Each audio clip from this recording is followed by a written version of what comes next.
과거에도 미국은 빚이 많은 나라였지만 그 빚의 성격이 지금은 질이 다릅니다. 더 우려스럽고 시급한 문제는 미국의 단기국채 발행 비중이 너무 과다하다는 점입니다.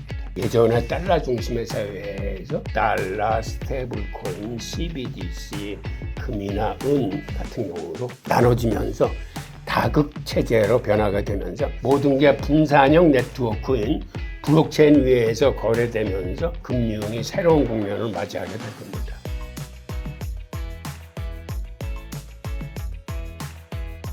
투자하신 많은 분들이 서로 다른 의견들을 갖고 계신데, 하나는 달러는 더 강해지고 있다라고 생각하시는 분들이 있습니다. 어떤 경우에도 달러를 활용하고 확보해야 된다라고 말씀하시는 분이 있고, 또 다른 큰 세력은 달러는 무너지고 있다라고 생각하시는 분들입니다. 이 양쪽에서 충분한 토론이 전개되고 의견을 서로 집약시킬 때 여러분들이 투자에 더 도움이 될 겁니다. 그런데 이게 강해지고 있다, 약해지고 있다의 문제가 아니라 강해진 이 기간이 앞으로 얼마나 더 연장될 것이냐라는 문제에 사실은 초점이 있습니다. 약해지고 있다고 생각하는 사람들이 함부로 투자를 했다가는 생각보다는 낭패를 볼 수 있는 게 달러가 웬만해서는 그렇게 쉽게 무너지지 않기 때문입니다.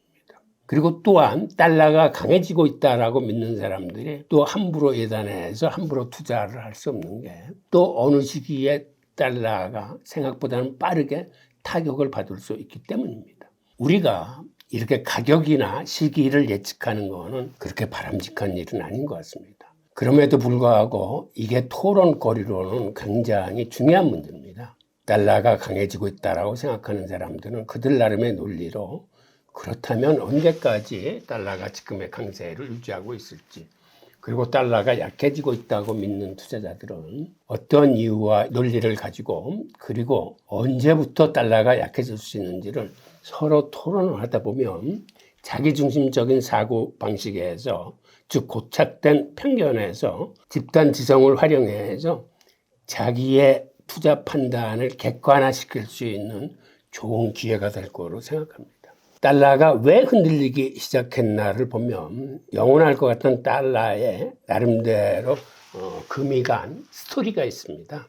달러는 오랫동안 의심받지 않는 세계 최강의 통화였습니다. 그럼에도 불구하고 세계 무역의 중심에서 지금 서서히 벗어나고 있고, 금융도 앞으로는 다극화, 다원화되면서 지금과 같은 달러의 패권적인 위치가 점점 약해질 겁니다. 그리고 지금은 위기가 발생했다 그러면 달러를 모이는데 앞으로는 이 강도도 점점 약해질 수뿐이 없습니다. 그러다 보니까 최근 들어서 시장에서는 여러 가지 질문들이 나오고 있습니다. 달러가 계속 강한가? 앞으로도 계속 강해질 수 있나? 이런 질문들인데, 이거는 심리의 변화일 수도 있지만 구조 자체가 지금 변하고 있기 때문입니다. 우선 투자자들이 가장 우려하는 부분이 미국의 재정 팽창입니다. 과거에는 미국의 정부 부채가 관리 가능했었는데 앞으로는 지속 불가능한, 통제하기 어려운 부채로 발전하고 있다는 게 가장 우려스러운 대목입니다. 과거에도 미국은 빚이 많은 나라였지만 그 빚의 성격이 지금은 질이 다릅니다. 부채의 규모만을 의미하는 게 아니라 이제는 구조 자체가, 이자 비용 자체가 미국의 국방비를 넘어설 정도로 그러한 질적으로 악화되고 있는 그런 구조로 가기 때문입니다. 그리고 더 우려스럽고 시급한 문제는 미국의 단기국채 발행 비중이 너무 과다하다는 점입니다. 올해 같은 경우도 세수에서 결정이 나는 2조 달러 정도의 신규 국채를 발행해야 됩니다. 게다가 만기가 돼서 돌아오는 롤오버를 해야 될, 즉 차환해야 될 국채가 거의 10조 달러에 이릅니다. 그건 신규 국채 2조, 차환 국채 10조 하면 12조 국채를 발행해야 되는데, 이거를 최근 들어와서는 대부분 단기 국채로 발행을 합니다. 단기 국채로 발행하면 어떤 일이 발생하냐면 1개월, 3개월, 6개월물이기 때문에 롤오버 기간이 굉장히 빠른 속도로 다가옵니다. 즉 한마디로 미국과 같이 큰 나라가 급전에 의존해서 나라 살림을 꾸려가고 있는 형편입니다. 이게 국내로부터 많은 질타를 받고 있음에도 불구하고 미국 정부가 어쩔 수 없이 여기에 끌려가는 이유는 장기국채의 수요가 급감했기 때문입니다. 옛날 장기국채의 가장 큰 손은 세계 중앙은행들이었어요. 그런데 이제 세계 중앙은행들은 미국 국채를 사지 않고 대신 금을 삽니다. 물론 미국과 가까운 영국이나 프랑스와 같은 나라들은 생각보다는 아직도 미국 국채를 많이 사주고 있는 형편이긴 하지만 그거는 사실은 일부에 불과하고 전체적인 큰 흐름은 대부분 미국 국채 대신 금을 담고 있습니다.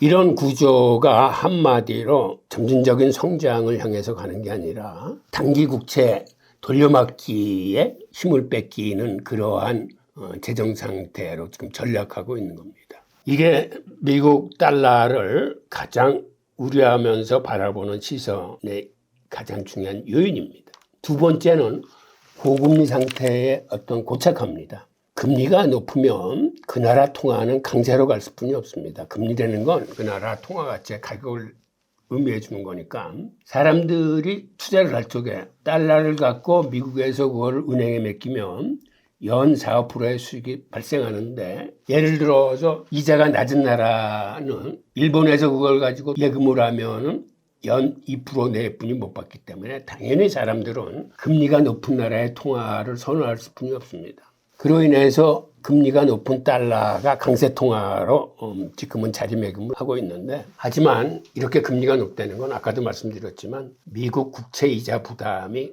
폭증하는 걸 의미하는 거고 즉 그렇게 되면 금융 시스템 전반의 스트레스가 높아지면서 자산시장의 변동성이 크게 늘어납니다. 금리는 달러를 강세로 가지고 가는 요인이기도 하지만 또 한편으로는 미국의 재정 시스템을 흔드는 아주 무서운 힘이 되기도 합니다. 그러니까 이중적인 존재가 되는 거죠. 통화 강세는 나름대로 긍정적인 면이라면 그로 인한 여러 가지 다른 악재들은 금융 시스템, 재정 시스템을 흔드는 지속 불가능한 우려를 만드는 요인이 됩니다. 세 번째는 국제 정치입니다. 트럼프 대통령 같은 경우 마가 즉 다시 한번 미국을 영광스럽게 만들겠다는 미국 중심주의로 치달으면서 지금 많은 문제를 일으키고 있습니다. 미국의 신뢰도가 예전에 비해서 굉장히 추락하고 있고 이거는 달러의 신인도 하락을 유도하면서 많은 사람들이 이제는 미국의 시대가 끝나가는구나. 예전은 세계 경찰로서 세계의 큰 형님으로서 세계 경제를 리드해 갔다면 앞으로는 정치적으로나 경제적으로 미국을 믿어서는 안 되겠구나라는 생각이 지금 팽배하게 늘어나고 있습니다. 여기에 더해서 경제적인 면으로 쳐다봐도 미국의 인플레이션이나 미국의 재정 팽창으로 인한 저러한 불안감 등등이 우려를 같이 더하면서 구조적인 리스크, 즉 한마디로 달러의 신인도를 깎아먹고 있습니다.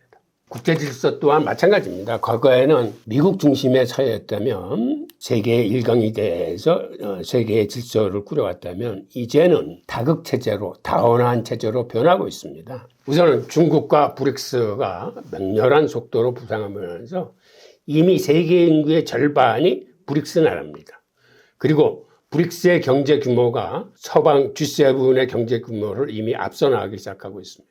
그 다음에 에너지나 원자재 거래의 다변화도 일어나고 있는데 이게 원자재 같은 경우 대부분 브릭스 국가들이 주도하고 있습니다. 그리고 CBDC 시대가 도래하면서 경제 시스템이 블록화되고 있습니다. 유럽은 유로화를 중심으로, 그 다음에 오펙은 사우디아라비아를 중심으로, 남미연합은 브라질을 중심으로 이런 식으로 이제는 경제 공동체나 지역별로 자기들의 중심통화, CBDC 시대의 중심통화 결제권을 만드는 움직임이기 때문에 과거처럼 달러 위주의 기축통화가 아닌 기축통화 자체가 다원화될 겁니다. 그 다음에 통화 종류도 달러 같은 법정 통화가 있는가 하면 스테이블 코인이 있고 비트코인 같은 암호화폐가 있고 금이나 은으로 대표되는 이러한 실물 자산이 있고 이런 것들이 서로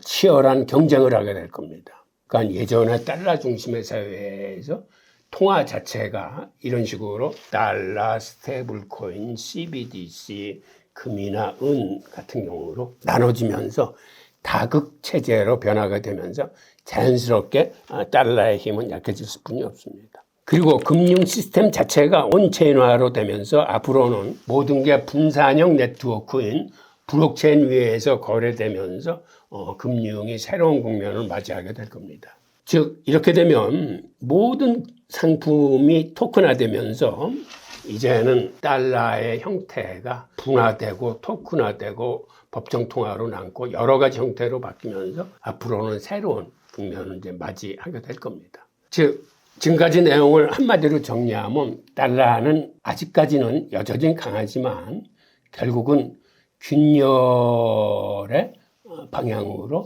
흘러가고 있으면서 점차 약해질 수뿐이 없는 그러한 방향으로 가고 있습니다.